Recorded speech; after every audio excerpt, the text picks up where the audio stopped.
Hello and welcome to our video tutorial series. This tutorial will show you how to add a subdomain to your domain. Log into our panel and click on the Domains menu item and navigate into your domain group.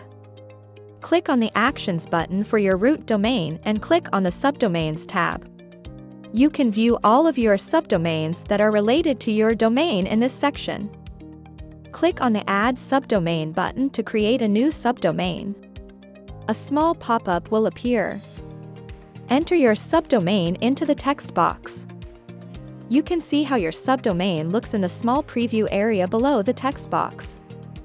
Once done, click on the Create button. Your subdomain has now been created. It's currently in the pending state, which means our system is currently working on setting it up. Once our system has set it up, its status will change to active. To manage your subdomain, click on the Manage button.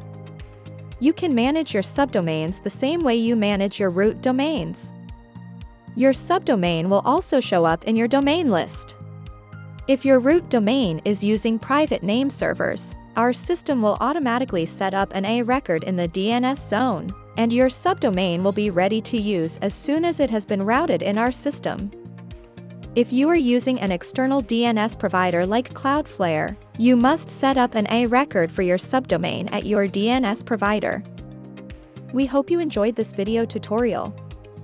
If you have any questions, feel free to visit our knowledge base or simply contact our support team.